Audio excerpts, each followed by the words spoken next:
Welcome to the Tipping Point Show. I'm Jimmy Evans. We have got a special program today. I've got Bill Koenig joining me. Again, we're going to be talking about Israel and the recent elections and everything that's going on over there, as well as the recent elections in Brazil and the elections in America. Before I go to Bill Koenig, let me say that we're having a trip to Israel, November the 29th through December the 8th of 2023. We will be taking a trip, a group, over to Israel. We want you to come with us. It's going to be In His Steps Israel tour with myself and also Pastor Ed Young.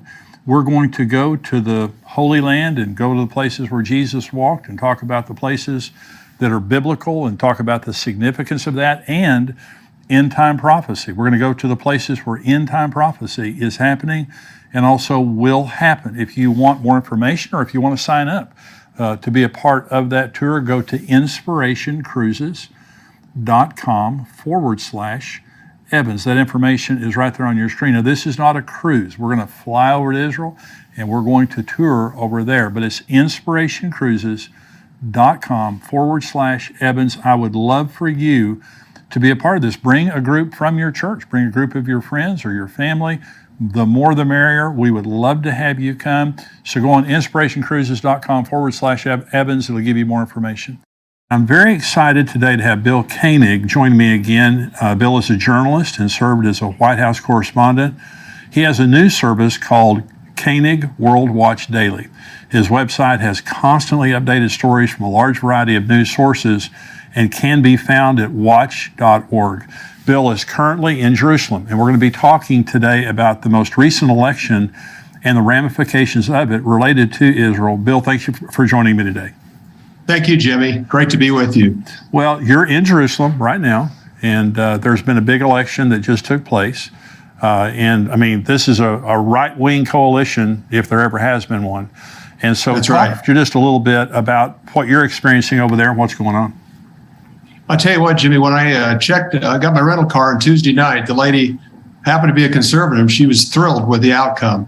And she also said, you cannot believe how many people, Jewish people from all over the world, flew to Israel to vote. Wow. And that's incredible, Jimmy. I mean, when you think about people taking that effort to come and vote, it was also the largest vote turnout since 1999. Wow. And this is a right-wing slate. We haven't had anything like this in Israel for a long time. And there's a lot of excitement from the people I've talked to in Israel. This is very unique. You're not going to have a splintered cabinet. You're going to have a solid right-wing cabinet. You got an extreme or two in the right, far right. But for the most part, Israelis that I've spoken to are very pleased. It's incredible. I love Benjamin Netanyahu. He is such a great prime minister, has always been such a great leader. But Israel, they've had 5 elections in the last several years. That's right, 4 years. Trying to put together a coalition government, which is very much different than our two-party system. But let's talk about Ben Gvir for just a minute, because he's in the news. Now, this is an ultra-nationalist Zionist party, is that correct?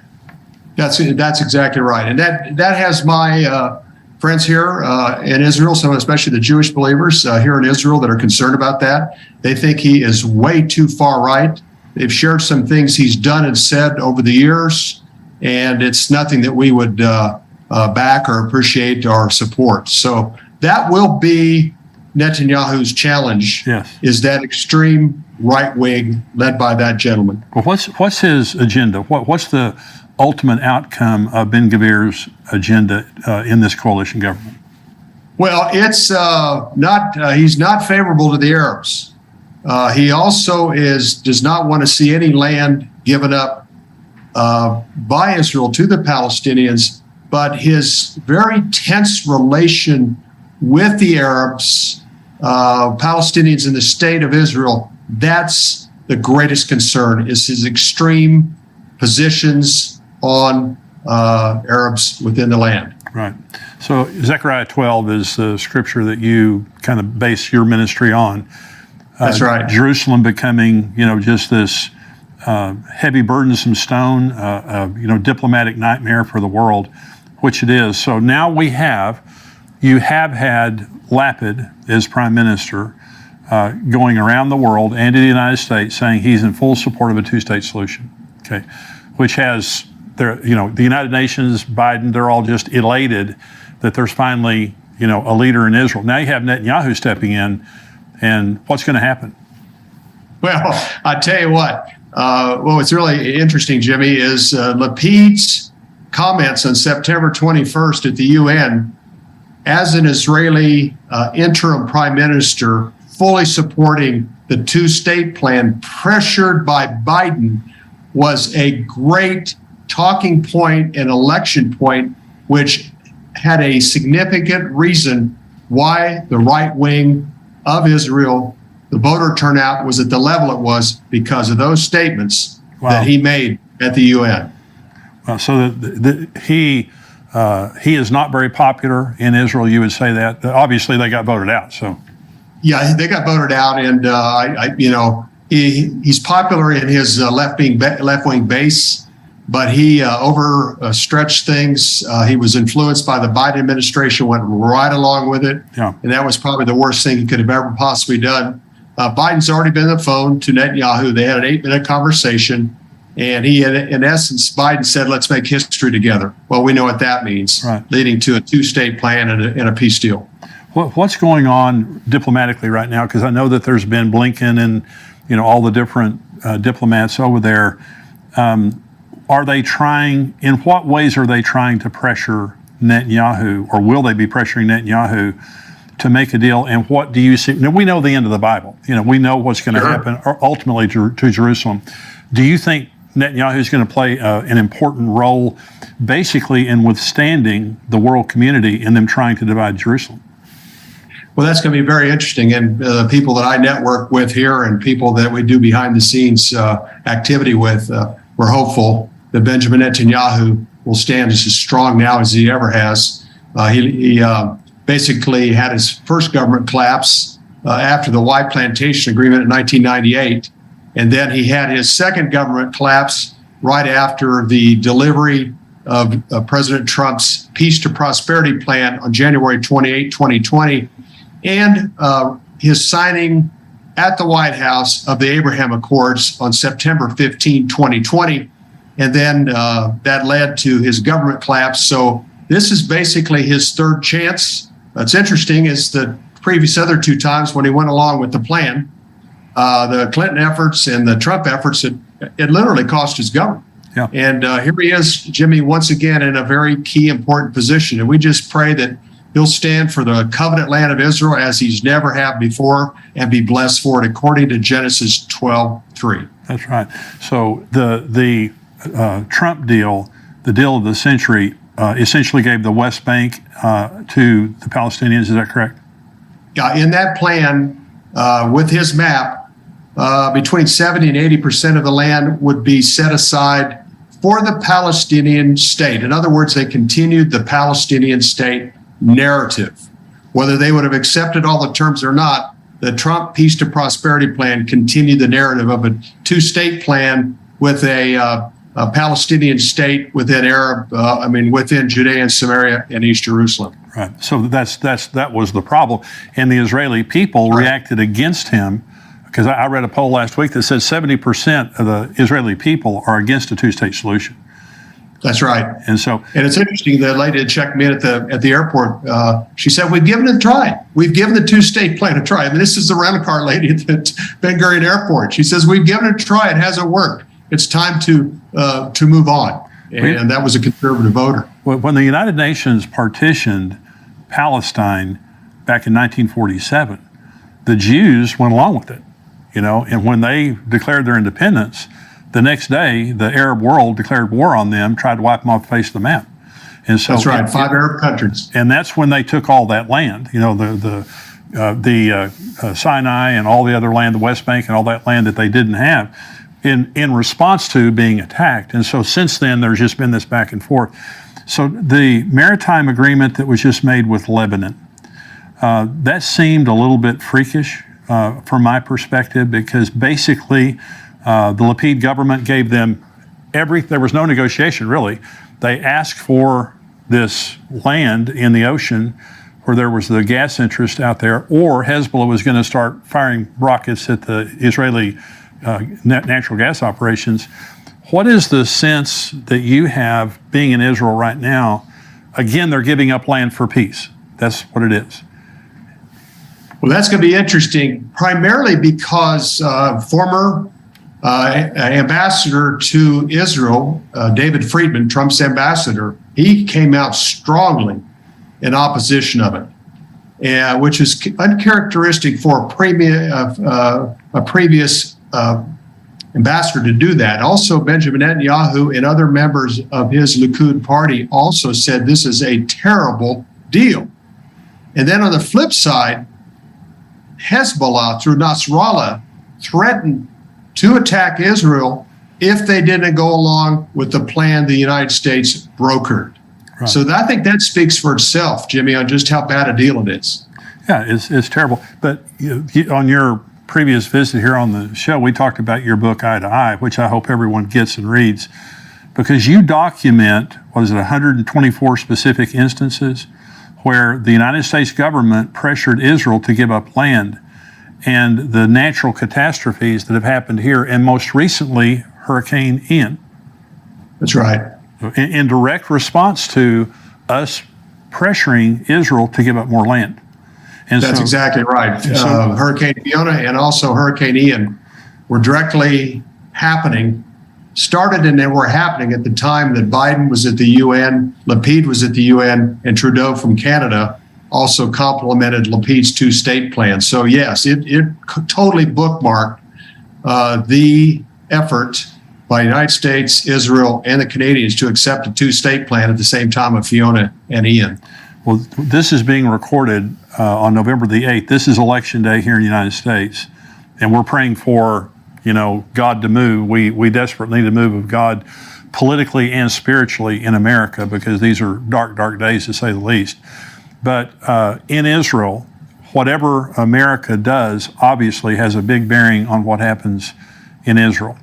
And so Netanyahu now is stepping into, first of all, a coalition government where he has extremists that he's in bed with politically, that he has to deal with that. The other thing that he has to deal with is the pressure from the United States and the United Nations on him to accept this two-state solution, which, like you, I don't believe he will. And the times he's made that attempt before, it cost him his job. But also, let's talk for just a minute about the Gog and Magog issue, because Iran is a major issue. They're in Syria. I think that Israel's bombing them just about every day. Russia's there, Turkey's there, Syria's there. What do you see happening related to the Gog and Magog coalition? Is it a big deal? Is it a deal at all?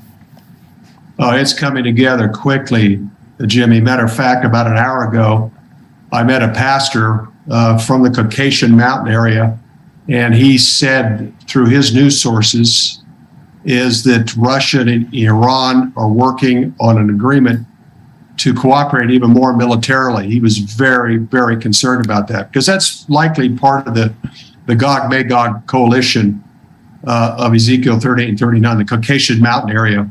And also, we're watching Iranian drones being used in the Ukraine that Russia's purchased, and the Ukraine is asked for us to ask Israel to assist in this area to create a defense against those drones, and that's angered Russia.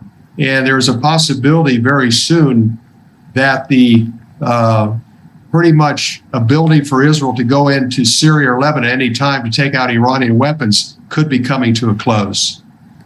So I read an article about how Netanyahu, it's believed that he will bomb Iran if there's not a diplomatic solution found to stop their nuclear aggression.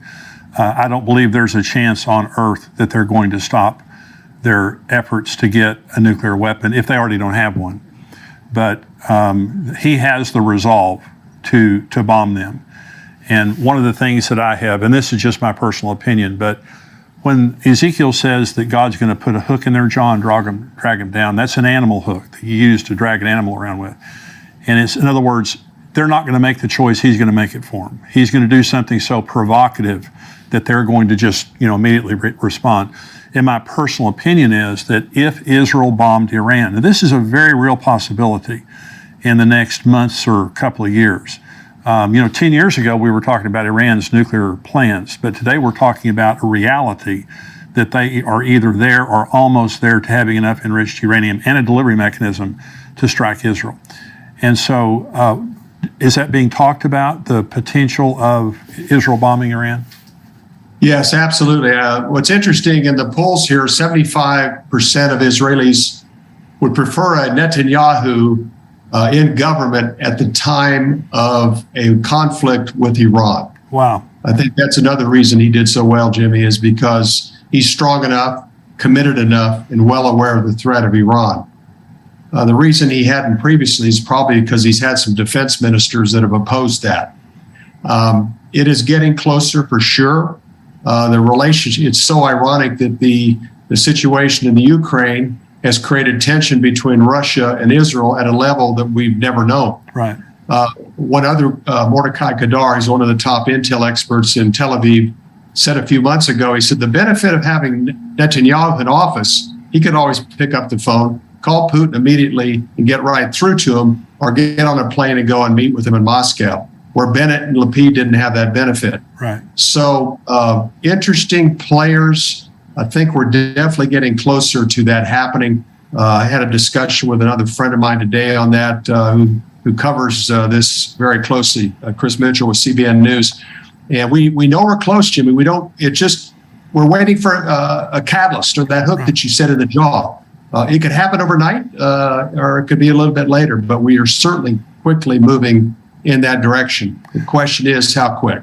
Well, everything, all the pieces are coming together. And you didn't see, like the Gog and Magog war, I've taught Bible prophecy for 40 years, and for most of that time, it was just, you were talking about it, but everybody was at home, doing their thing. Now we're seeing the armies coming together, all the players coming together, closer ties between Iran and Russia and all of them. Let's talk about the Temple Mount for just a minute, because you're right there by the Temple Mount. It seems to me that there's been a dramatic increase of activity on the Temple Mount. And whereas just very recently it was illegal for Jews to go up to the Temple Mount, now they're going up by the thousands. We see the 5 red heifers that were just flown from Texas over there. The Temple Institute, very excited about that. What are you hearing over there? What's happening related to the Temple Mount and the rebuilding of the temple? Well, that's interesting because I was with Byron Stinson. He's a Texas businessman who was involved in bringing the red heifers over to Israel. And I met with him on Monday along with Saki, Rabbi Saki, who was very involved in bringing those 5 red heifers here to Israel. There's obviously, this is, as Hal Lindsey would say, this is the most valuable 34 acres on the planet, the most contentious. Yeah. It's going to be interesting to see what happens. I think that under Lapid and Benefit, there was a little bit better cooperation between Israel and the Palestinians. It'll be interesting, but there's talk, about the eventual third temple. And what's interesting is about 20% of the Jews in the world are Orthodox. It would be more prone to be interested in the third temple, where 80% Reform and Conservative are not. Right. So for those of us that are watchmen, this could be very significant. All they need is the ashes of one pure red heifer. There's been a few candidates over the last 20 years, but we're at a point right now, we could be getting close in a year and a half, 2 years, when that would be the point of preparing the ashes. Just all it takes is one. Right now there's 5 here in Israel. So that's going to be interesting to follow from this point forward, especially with this new government. Well, I talked on my last program about they've actually practiced. First of all, they had 600 Levites practicing the Levitical singing, and then they practiced burning a heifer see how to do it and how much ash they would get from it and all that kind of stuff. So just a lot of stuff is happening that hasn't happened before. There are things happening that haven't happened for 2,000 years, so it's very exciting. So you were just in Brazil on your way to Israel. You were with President Bolsonaro's wife, I believe. You had a prayer breakfast. Talk about your time in Brazil. I was there for 5 days. We were there 4 days before the election. with the Jerusalem Prayer Breakfast team, who in 2018 had the first Jerusalem Prayer Breakfast in Brazil. At that time, Bolsonaro was very low in the polls, and supernaturally, he's a great supporter of Israel, a great lover of Israel, was baptized in Israel in May 2016, spent time at the garden too. A friend of mine basically showed them around. He is a solid Christian, but who's really an incredible Christian woman is Mrs. Bolsonaro. She loves Jesus. She loves Israel. Even when she went to vote, she had a T-shirt on with a Star of David on it and said, "God bless Brazil. God bless Israel." Isn't that great? It was remarkable to see. And, there was concern about the election and election integrity. That will be debated here in the next week or two. But Bolsonaro is incredibly popular. What's interesting about the vote pattern there was very similar to what happened in the United States in 2020, when President Trump did so well with the down ballot in the House and Senate, gained House and Senate seats, but he didn't become president. Same thing with Bolsonaro. He was successful throughout the country. He did really well in Rio de Janeiro and Sao Paulo, areas that typically the leftists do better. He is a very popular president. It's been a devastating, at this point, defeat. A lot of protest on the streets, a very strong Christian base in Brazil, very passionate people, great supporters of Israel. So we were with Mrs. Bolsonaro the day after the election, prayed with her, continue to pray for her. The great thing about it, this prayer breakfast opens some serious doors in Brazil as well as Italy in October, when the new president or prime minister, the new president of Italy was also a speaker at the Jerusalem Prayer Breakfast Rome. So wanted to throw that in, but there's great favor for Israel in Brazil, and we continue to pray for a positive outcome of this recent election. So was there a concern about the manipulation of the election electronically, the same as there was here in 2020? Correct. The equipment there is used. It's a Smartmatic equipment. It had been used in Venezuela before. Bolsonaro was concerned about that equipment. I did a report on the Smartmatic equipment in November of 2020. Found out Lord Mark Malloch Brown, one of the major participants in the Smartmatic machine, is also involved with George Soros through the Open Society that Soros developed. Also, one of the president of the board of directors of Smartmatics was one of Joe Biden's transition officials, transitioning into taking over the White House. So we're watching it very carefully. The Smartmatic equipment has a bit of an interesting history, and we're afraid we saw some of the similar patterns that we saw in the United States, also in Brazil. So this is election day in America. Now we'll be posting this tomorrow, so many of the results I think will have already come in. We'll know kind of what's happening. What's your thought about the election that's going on right now in America? If it is a fair and honest election, I think this is going to be an enormous landslide for the Republicans in the House and 3-5 in the Senate. The polls that I've looked to through pollsters that I respect and have a good track record show a overwhelming success for the Republicans in the House and Senate. So I expect a very positive outcome tomorrow. Very good. Well, we'll know soon. And on this program, I'd try very hard to let people know this is not a Republican program. It is a conservative program. But the issue on the ballot is you're talking not just about Republican, Democrat, you're talking about abortion and pro-life. You're talking about the woke agenda and the anti-woke agenda, the rights of parents. And literally, in many cases on the left, they want to take the rights away from parents and let the teachers and the administration decide what 5-year-olds and 6-year-olds are basically taught pornography and gender reassignment and all those things. So this really is, not with every single race, but in many races, it really is a battle between light and darkness and the future. It is. It absolutely. They thought they would get, let me put it this way, Jimmy, Democratic Party thought the Roe versus Wade decision, an emphasis on abortion and abortion rights, even up to the time of birth, and also promoting the LGBTQ agenda all the way even to kindergarten That's right. age, and also pushing critical race theory would be enough for them to be successful. It was a total misread of the American voting population. There's going to be big gains in the Hispanic vote, the Black vote, white working women. I think, people are tired of the inflation. They're tired of the high price for gas. They're tired of the high price for much of what they have in necessities, what they're having to pay for necessities. And I think Senator Tim Scott put it best a couple weeks ago in an event with Hannity, that the majority in the Senate and House has cost the United States taxpayers an additional $4 trillion in debt. Wow. And that is onerous and going to have a great impact, not only in this generation, but future generations. Well, this has brought people together like no election I've ever seen.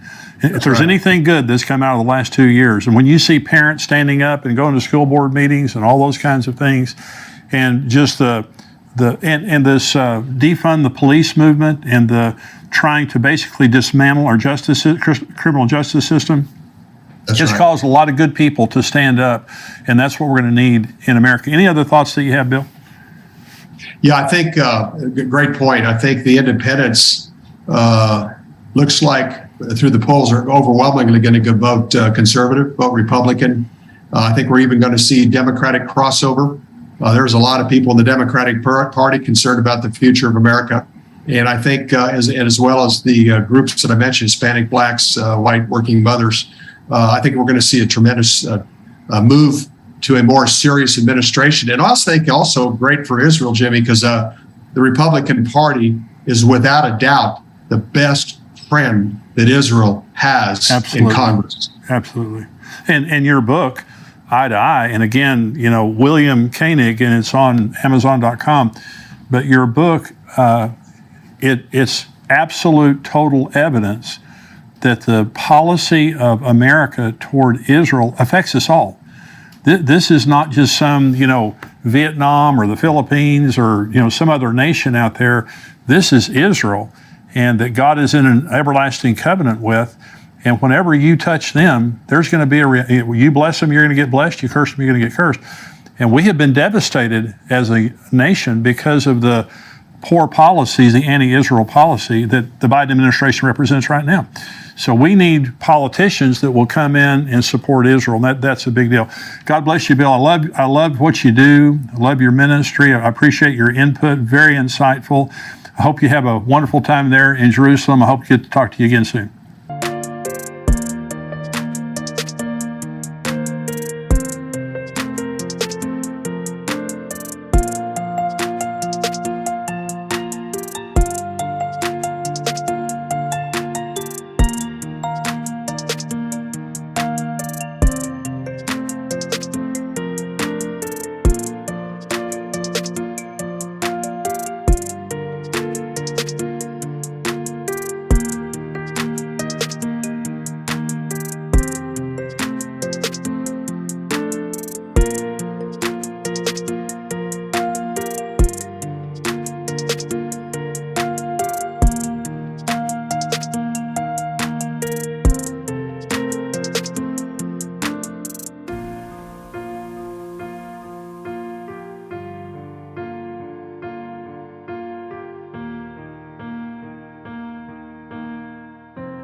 Look forward to it. God bless you, Jimmy. Thank you. God bless you. We're going to go now to the subscriber-only portion of our program. If you're not a subscriber to endtimes.com, go to endtimes.com, $7 a month, $77 a year. You get the entire Tipping Point podcast right now, plus videos and articles that come out all week long, plus access to our archives, and there's a 7-day free trial.